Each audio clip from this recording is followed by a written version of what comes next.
This is England, November 11th, 1918. These celebrations are happening all over the world right now. The reasoning for this excitement and joy is because of the signing of the armistice that ended World War I. This story does not start here, no. It started on July 28th, 1914, where tensions were high and war was on the brink of starting.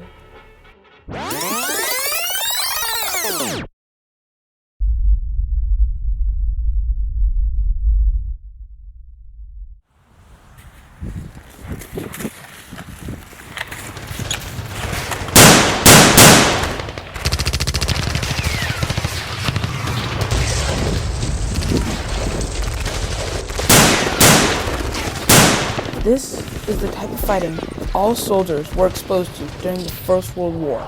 This way of combat was never before seen. It involved extensive trench systems and fast-paced mix of close and long-range fighting. What you saw here was happening all over the world, all during World War I. All of this brutality had a reason, but the reason for this fighting is much more complicated than you may think. Historians have gone over the reason for the war for decades, but it's still very complicated to find out. People have questioned the cause of World War I for decades, and to be honest, it's very complicated in trying to find all the reasons for this event. You may ask, why is it so hard to find all the causes of the war? And the explanation is because there are so many countries involved. Each of these countries had their own agendas.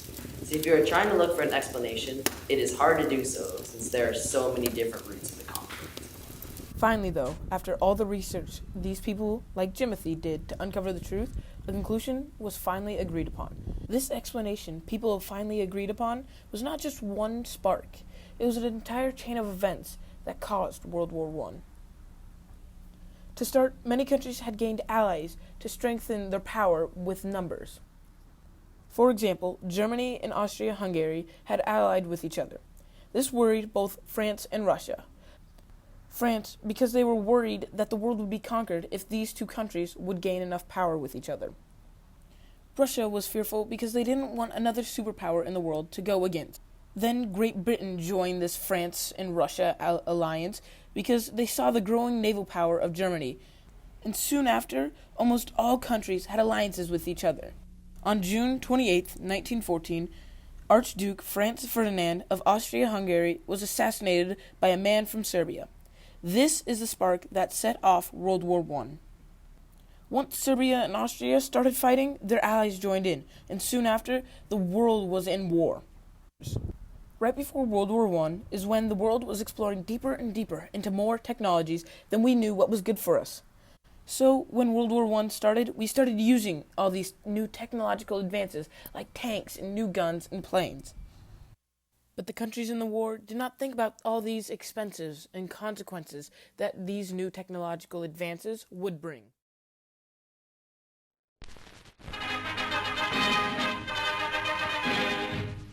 Some of us have been inclined to forget about our gas masks. It's important that we should be prepared against gas. Like the machine gun, this was designed to get large quantity of people out in a short period of time. On December 19, Germany used 88 tons of this new gas on Britain, causing 69 deaths and 1,069 casualties. This is just one small example of how much destruction these new technological advances completely changed the war and how it was fought from other wars in the past.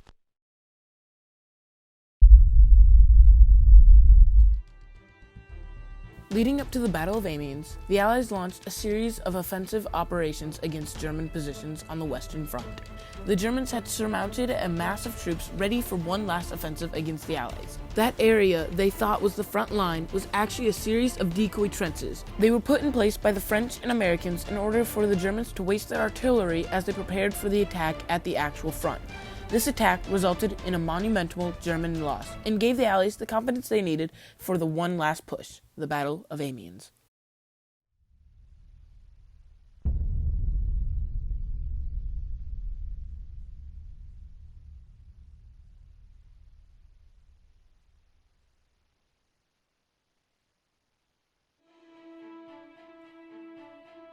Over here, our intel shows that they're in this trench. Okay. Get ready to charge in 3, 2, 1, charge! They're not here. They're not. It's a trap!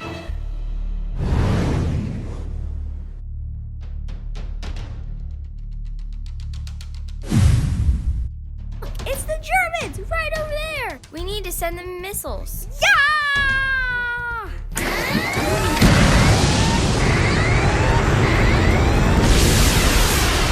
Where could they be? I don't know. Huh? Did you hear that? Ah, poop.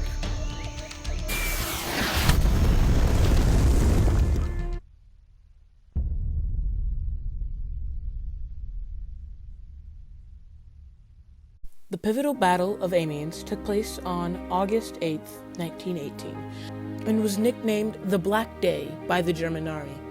430 Allied tanks tore a 20-mile hole in German lines, leaving this once powerful and seemingly unbeatable enemy outnumbered and outgunned. The demoralized German infantry units collapsed under the weight of fresher Allied soldiers who had learned imperative lessons in getting the most out of the traditional weaponry. This was very important because although tanks provided an advantage, they were still slow and somewhat prototypical. The largest thing that provided an Allied advantage was expert of use of traditional weaponry. This battle provided a further example of the effectiveness of shifting from slow-moving trench warfare to mobile, fast-paced warfare, which the Allies demonstrated perfectly. This battle was known as the beginning of the end for the Central Powers. The swiftness and effectiveness demonstrated by the Allied powers during the Battle of Amiens was amazing by almost all standards, and was well deserved after the long and grueling path the Allied forces had to get through to get there. It left the German army, already running low on all supplies and energy, even more helpless and even closer to an armistice. Later into the summer and fall, the outnumbered, outgunned, and demoralized German infantry started to lose hope and give up due to the loss in the Battle of Amiens. After a heartfelt fight by all countries, the Central Powers started to surrender one by one. Germany ended up surrendering on November 11, 1980, during the Battle of Somme. The Germans surrendered to the Allies, who had in total captured 29,144 prisoners, 338 guns, and liberated 116 towns and villages.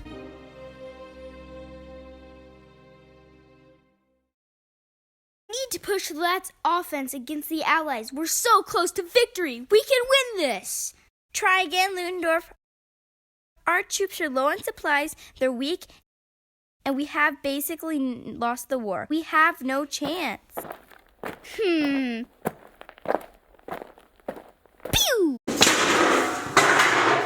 Does anybody have anything else to say?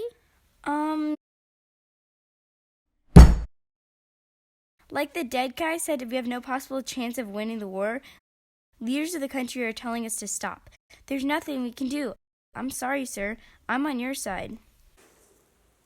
Fine. We've agreed on. Yeah.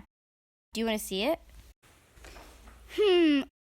Okay, I agree with that.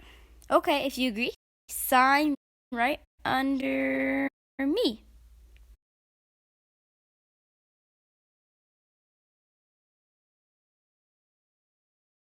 I forgot how to spell.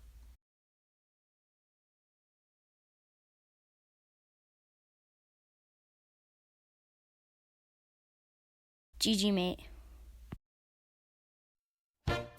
After the war, the American economy boomed, leading to the Roaring '20s and around a decade filled with technological advances and financial well-being for many Americans. Germany, on the other hand, was left in an extremely bad shape after the war and fell into depression following the war. Many Germans felt the need to seek revenge, which is one of the contributing factors that led to World War II. World War I faced a total of 41 million casualties after 4 years of fighting. But those people did not die in vain.